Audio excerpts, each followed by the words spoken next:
Welcome to Chennai Press News Channel.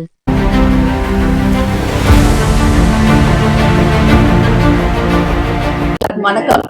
இன்னைக்கு ஏம்ஜெயின் காலேஜோடைய செல்ஃப் ஃபினான்ஸ் ப்ரோக்ராமோட 50th கிராஜுவேஷன் டே செலிப்ரேட் பண்றோம். இதுல கிட்டத்தட்ட 1641 ஸ்டூடெண்ட்ஸ்க்கு டிகிரி அவார்ட் பண்றோம். போத் யூஜி அண்ட் பிஜி ப்ரோக்ராம்ஸ்க்குரிய ஸ்டூடெண்ட்ஸுக்கு டிகிரி அவார்ட் பண்றாங்க. இதுல பாத்தீங்கன்னா மேஜரா யூஜி ப்ரோக்ராம்ஸ் ஜாஸ்தி. இதுல கிட்டத்தட்ட 40% ஆஃப் தி ஸ்டூடெண்ட்ஸ் வந்து ஃபர்ஸ்ட் ஜென்ரேஷன் கிராஜுவேட்ஸா இருக்கிறாங்க. ரொம்ப அஃபோர்டபுள் எஜுகேஷன் இங்க இருக்கிறதுனால எங்களுக்கு ஃபர்ஸ்ட் ஜென்ரேஷன் கிராஜுவேட்ஸ் உடைய என்ரோல்மெண்ட் ஜாஸ்தியாவே இருக்கு. நிறைய ப்ரோக்ராம்ஸ் இப்போ new age programmes like computer science with artificial intelligence, criminology with criminal justice science, electronics with AI, இந்த மாதிரி சைக்காலஜி, இந்த மாதிரி இன்னைக்கு தேவைப்படுற எஜுகேஷன் நிறைய ப்ரோக்ராம்ஸ் ஆஃபர் பண்ணிட்டு இருக்கிறோம். அந்த ஸ்டூடெண்ட்ஸ் புதுசா வந்த ப்ரோக்ராம் போக பழைய ப்ரோக்ராம்ஸும் இப்போ விஷுவல் கம்யூனிகேஷனா இருக்கட்டும், சாஃப்ட்வேர் அப்ளிகேஷனா இருக்கட்டும், இந்த மாதிரி ப்ரோக்ராம்ஸும் இன்டீரியர் டிசைன், இதுலயும் ஆர்ட்ஸ் அண்ட் சயின்ஸ் படிக்கிற ஸ்டூடெண்ட்ஸ் நிறைய பேர் இருக்கிறாங்க. அவங்க எல்லாருமே இன்னைக்கு டிகிரிஸ் சார் கையால வாங்குறாங்க.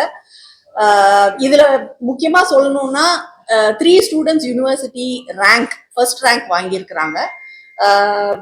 இது போக டாப் 10 ரேங்க்ஸ்ல எங்களுடைய ஸ்டூடெண்ட்ஸ் 34 ஸ்டூடெண்ட்ஸ் இருக்கிறாங்க. அதுதான் ஸ்பெஷாலிட்டி. இந்த வருஷத்துக்கான புது இனிஷியேட்டிவ் அப்படின்னு பாத்தீங்கன்னா எங்களுக்கு இன்குபேஷன் சென்டர் இனோவேஷன் செல்லுன்னு ஒன்று ஆரம்பிச்சிருக்கிறோம். அந்த இன்குபேஷன் சென்டர்ல ஸ்டூடெண்ட்ஸுக்கான கிரியேட்டிவிட்டியை இன்னும் என்ஹான்ஸ் பண்ணணும். இன்ஜினியரிங் காலேஜ்ல மட்டுமே இந்த மாதிரியான இனோவேஷன் இருந்த காலகட்டம் போய் காலேஜ்லயும் இந்த மாதிரி ஆர்ட்ஸ் அண்ட் சயின்ஸ் காலேஜஸ்லயும் கவர்மெண்ட் எய்டட் காலேஜஸ்லயுமே இந்த மாதிரி இனோவேஷன் வரணும், நிறைய பசங்களுக்கு தெரியணும் அப்படிங்கிற இனிஷியேட்டிவ்ல இன்குபேஷன் சென்டர் ஆரம்பிச்சிருக்கிறோம். அதுக்கு சார் வந்து ஒரு பெரிய இன்ஸ்பிரேஷனா இருப்பாங்க. மங்கள்யான், இந்த மாதிரியான ப்ராஜெக்ட்ஸ், சந்திரயான், இந்த ப்ராஜெக்ட்ஸ் எல்லாமே சாருடைய தலைமையில பண்ணதுனால சார் ஒரு பெரிய இன்ஸ்பிரேஷனா இருப்பாங்கங்கிறதுனால நாங்க சாரை வந்து சீஃப் கெஸ்டா இன்வைட் பண்ணியிருக்கிறோம்.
கல்வி நிறுவனம் அப்படி இது வந்து அவங்க வந்து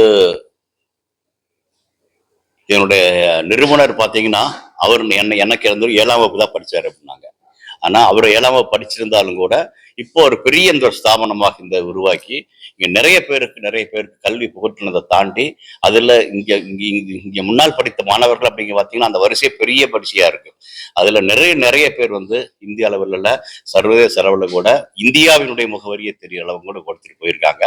அந்த பரம்பரையில் இப்போ வரும் பொழுது இப்போ இவங்க சொன்ன மாதிரி இப்போ அவங்க கூட கல்விங்கிறது ஒரு பெரிய மாற்றத்தை உருவாக்குது. அதை ஒரு வாய்ப்பு அளிக்கிறத தாண்டி கல்வி வந்து இப்போ ஒரு பெரிய மாற்றத்தை நோக்கி போயிட்டு இருக்குது. அப்படி மாற்றத்தை போகும் பொழுது இப்போ துறைகளுக்கு இடையில வந்து ஒரே துறை பொறியியலுக்கே போனாலும் சரி, மருத்துவத்துக்கே போனாலும் சரி, எந்த துறைக்கு போனாலும் அந்த துறைகளுக்கிடையே கூட நிறைய பெரிய வித்தியாசம் இல்லை, எல்லாம் தெரிஞ்சிருக்கணும் அப்படிங்கிற நோக்கி கம்ப்யூட்டர் சயின்ஸ் மட்டும் படிச்சா பத்தாது, ஏஐ படிக்கணும், மேத்தமேட்டிக்ஸ் படிக்கணும், அதே மாதிரி கோர் இன்ஜினியரிங் படிக்கணும் அப்படின்னு எப்படி பொறியியல் கல்லூரி இருக்குதோ அதே மாதிரி கலை அறிவியல் கல்லூரிக்கு வரும் பொழுதும் கூட நீங்க இதை பழைய முறையிலே படிச்சா முடியாது. புதுசாக வரும் பொழுது வெளியே போகும் பொழுது அதற்கு மாணவர்களை தயார்படுத்தணும் அப்படின்னா கல்வியினுடைய முறை வேற மாதிரி வருது.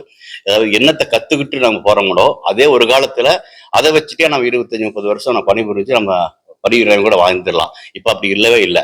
துறைகளே வந்து கிட்டத்தட்ட 5 வருடங்களுக்கு ஒரு முறை மாறிட்டே இருக்கு. அப்ப போகும் பொழுது வெளியே போகும் பொழுது புதுசாக கற்றுக்கொள்ள வேண்டிய அவசியம் மாணவர்களுக்கு உருவாகுது. ஆக நித்தமும் கற்க வேண்டிய ஒரு அவசியம் இருக்கும் பொழுது அதை நோக்கி கல்லூரிகள் போகணும். அதுல வந்து நம்முடைய ஏஎம் கல்லூரி மிக சிறப்பா பண்ணிட்டு இருக்காங்க அப்படிங்கிறத புரியுது. அது வந்து கலை அறிவியல் கல்லூரியாக இருந்தாலும் ஆண்கள் பெண்கள் சேர்ந்து படிக்கிறவர்கள் இதாக இருந்தாலும் கூட வெளியே போகும் பொழுது தேவையான திறன் மேம்பாடுகளை கல்வியிலேயே அவன் கத்துக்கிறதுக்கான வாய்ப்புகள் உருவாக்குறாங்க. அதே மாதிரி இப்போ வந்து இன்னோவேஷன் அப்படிங்கிறது அதிகமாக பொறியியல் கல்லூரிகள் இருக்கக்கூடிய ஒன்றை வந்து இங்கேயே கொண்டு வந்து கொடுக்கும் பொழுது இன்னும் சிறப்பாக மாணவர்கள் உருவாக்க முடியும் அப்படிங்கிற நோக்கி கல்வி போகுது. அதுக்கு தகுந்த மாதிரி அவங்க உருவாக்குறாங்க. அதன் வெளிப்பாடாக இன்னைக்கு வந்து 50வது ஆண்டு பட்டமளிப்பு விழா அதுல வந்து மாணவர்கள் கலந்து கொள்ளும் பொழுது அதிகமாக பார்த்தீங்கன்னா நிறைய இடங்கள்ல பட்டமளிப்பு விழா போயிருக்கிறேன். போகும் பொழுது மாணவர்களுக்கு சொல்லுவது இப்போ வந்து நிறைய வாய்ப்புகள் இருக்கு. வாய்ப்புகள் இருந்தாலும் போட்டிகளும் அதிகமாக இருக்கு. அந்த போட்டிகளுக்கு தகுந்த மாதிரி நம்ம பந்தய குதிரை மாதிரி நம்ம என்றைக்கும் தயாராக இருக்க வேண்டிய அவசியம் இருக்கு. ஸ்பேஸ் எக்ஸ்ப்ளோரேஷன் அப்படின்னு பார்த்தீங்கன்னா உலகத்துக்கே வந்து விண்வெளித்துறையை வந்து மனித சமுதாயத்துக்கு உபயோகப்படுத்த முடியும். ஒருத்தருக்கு சண்டை போட வேண்டிய அவசியம் மனித சமுதாயத்துக்கு உபயோகப்பட முடியும். ஏன்னா விண்வெளித்துறை அப்படி வந்தது அமெரிக்காவும் ரஷ்யாவும் அவங்களுடைய பனியுத்தம் சொல்லுவாங்க இல்லையா, கோல்டு வார், அந்த சமயத்துல வந்ததுதான் வந்துச்சு. ஆனா அதை தாண்டி நம்ம அடுத்து என்ன பண்ணோம், அந்த விண்வெளித்துறையை எப்படி உபயோகப்படுத்த முடியும். அது செய்தி பரிமாற்றமாக இருக்கலாம், தொலை உணர்வுக்காக இருக்கலாம், நேவிகேஷனுக்காக இருக்கலாம், பருவநிலை மாற்றத்தை அறிஞ்சதுக்காக இருக்கலாம். இப்படி எல்லாம் செஞ்சோம்.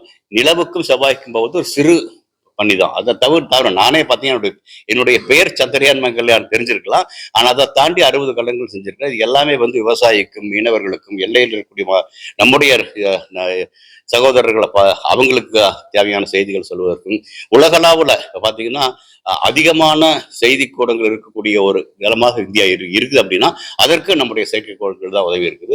இப்ப மனிதர்கள் இருக்கக்கூடிய எல்லாத்துக்கும் இன்றைய நாட்டு நடப்பு சரியா தெரிஞ்சிருக்குது அப்படின்னா 50 வருஷத்துக்கு முன்னாடி இது மாதிரி நாட்டு நடப்பு தெரிஞ்சிருக்குல்ல, இன்னைக்கு தெரிஞ்சிருக்குதான் கண்டிப்பா நம்முடைய செயற்கைக்கோள்கள். அந்த வகையில சமுதாயத்திற்கு தேவையானதை மிக அதிகமாக செய்தவர்கள் இந்தியர்கள். அதில் நம்ம ஒரு பங்கு இருக்குன்னு சொல்ல முடியும்.